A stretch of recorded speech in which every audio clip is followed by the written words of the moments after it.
Hello everyone, কথা ধারাবাহিকের আজকের পর্বে দেখবেন এভি বলে, বারবার বডি কি বলছি, আমি তো চিতা কাঠের শোবো। এই কথাটা শুনে কথা প্রচণ্ড রাগ করে আর বলে, ফোনটা আপনি এক্ষুনি রাখুন, আমি আর কোনো কথা শুনতে চাই না। এই বলে এভির নজর কাটাবে বলে তার আঙুলটা কামড়ে দেয়। তারপর সে খুব রাগ করে আর তারা ঝগড়াও করে।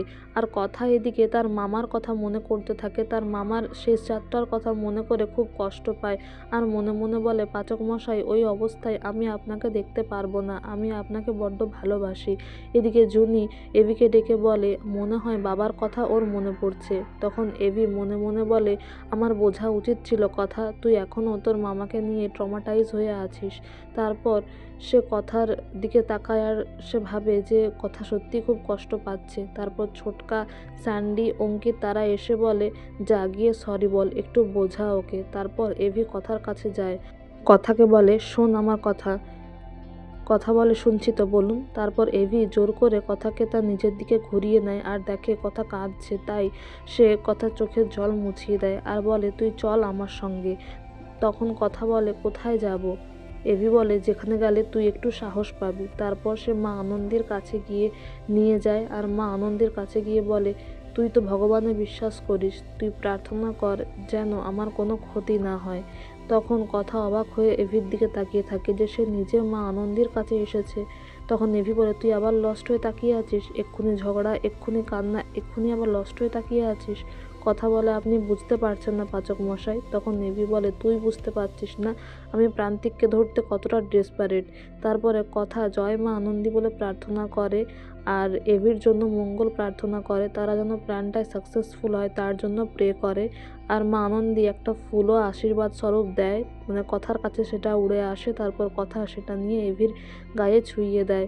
আর এদিকে কথা কাঁদতে থাকলে এভি আবার তার চোখের জল মুছিয়ে দেয় আর তারা মা আনন্দীর ব্লেসিংস নিয়ে পরের দিন সেই স্পটে যায় যেখানে তারা প্রান্তিককে ধরবে বলে ঠিক করেছিল, ফাঁদ পেতেছিল। তারপর কথা দেখে এভি প্রান্তিকের মতোই ড্রেস আপ করে এসছে। তখন কথা একটু ভয়ও পায় আর মা আনন্দীর যে ফুলটা ছিল সেটাও এভির গায়ে ছুঁইয়ে দেয়। তখন এভি মনে মনে এটাই বলে, এটাই তো বেশি চিন্তার যে ও আমাকে নিয়ে বড্ড বেশি ভাবে।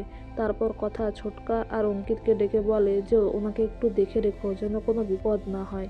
এদিকে প্রান্তিক আসে, অন্যান্য পুলিশ অফিসাররাও আসে এবং তারা এসে প্রান্তিকের অনেক প্রশংসা করে, যেটা শুনে কায়দা কানুন এভি তারা খুবই খুশি হয়। আর এদিকে ঋতুও বলে যে প্রান্তিক আর ঋতুর মধ্যেও একটা সুন্দর খুনসুটির মুহূর্ত আপনারা দেখতে পাবেন।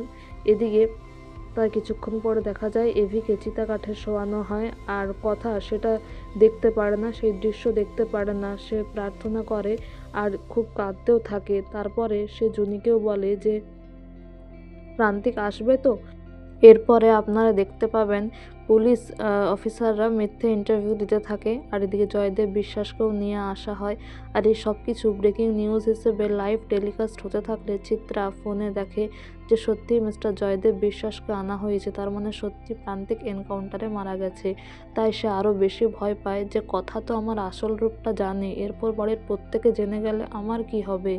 এদিকে আগামী পর্বে আপনারা দেখতে পাবেন যথারীতি তারা শেষকৃত্যের ব্যবস্থা করে এবং সেইভাবেই সাজানো হয় পুরো চিতাকাঠটা। এদিকে কথা প্রে করতে থাকে যেন প্রান্তিক আসে আর এদিকে প্রান্তিকও মনে মনে এটাই বলে, আমি তো যাবই, দেখি ওরা কাকে দাহ করতে চাইছে। আর এদিকে জয়দেব বিশ্বাস বলে, আমি আমার ছেলের মুখটা দেখতে চাই, শেষবারের মতো আমাকে আমার ছেলের মুখটা দেখতে দিন। এদিকে এভি অবাক হয়ে যায় যে কি হবে এরপর। আর তারা কথা জুনিল তো তারাও অবাক হয়ে যায় যে সিচুয়েশানটা কিভাবে তারা হ্যান্ডেল করবে। তো বন্ধুরা, এই ছিল আজকের আপডেট। এই ধরনের আরও আপডেট জানতে আমাদের সঙ্গে যুক্ত থাকুন। Thank you so much for watching the video.